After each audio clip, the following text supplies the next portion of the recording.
I'm grinding 2 opposing sides flat, so I have something to hold on to on my vise. Careful, this piece is going to be really hot.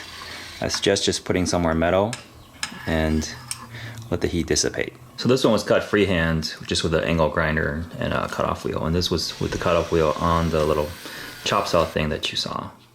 The simplest way to reverse an image for a brand is to draw the positive image, flip it over, hold it up against a light, and trace on the other side.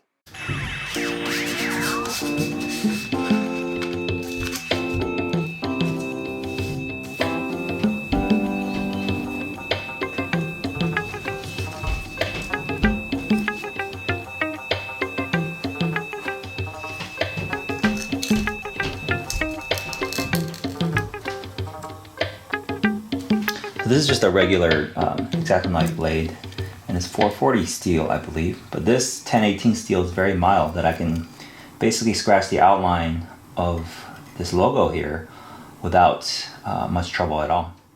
I'm using an electric engraver here to retrace the outline to get a better definition. And the electric engraver is actually a fairly cheap tool.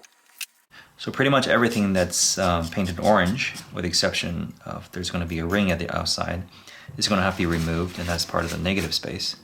So I'm just going to take a drill bit, a small one, and I'm going to go around here and try to use the drill bit to get rid of as much of this orange as possible if we're going down to a grinding tool. The other thing to note is that sometimes the drill bit will have a tendency to drift into the design. To prevent that, just have to start a little bit of like a little pilot hole. So if I want the center of the drill bit to be here, I make sure I get a little divot there.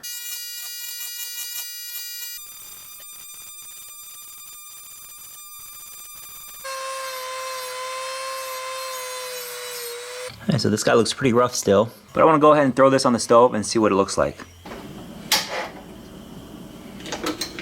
Alright, so you notice that it's a bit of a bluish color, and now it's about ready. I'm probably using somewhere between 5 and 10 pounds of pressure. So there's still a lot of work to be done to get some of these details, but I think it's starting to take shape. The carbide burrs have a tendency to kick when I put it to the surface, so I'm really bracing this against my shoulder and holding it with 2 hands just so I can really control it. Be aware that when these tips are spinning, they're going to look smaller than they actually are.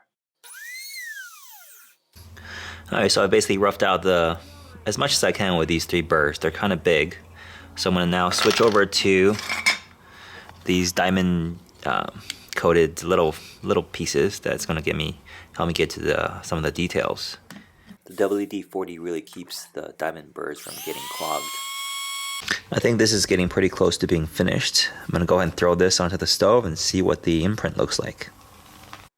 The letters here look pretty good. You'll see that this edge here is well defined, but this edge over here is not very well defined at all. I think there's a slight bevel, so I'm going to go ahead and correct that and make the letters a little more defined. On a side note, as these cutoff wheels get smaller and smaller, you can get them to fit into tighter and tighter spots. Okay, so I think this is pretty much finished. Go ahead and file the surface, make sure that it's nice and flat.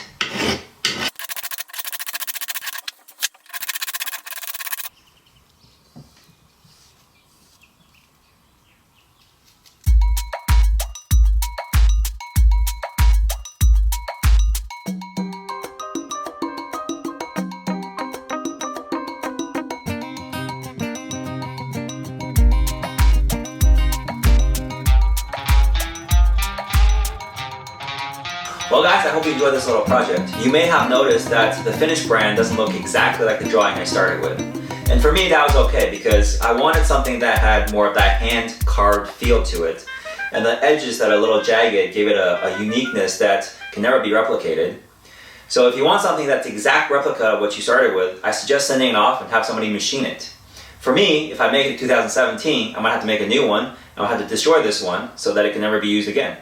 So those of you who have been following me on Twitter know that this is not the first brand I made. I made several other ones that are simpler. So if you want to see regular updates of what's happening in the studio, Twitter is the place to be. So thank you for stopping by, and I'll see you next time.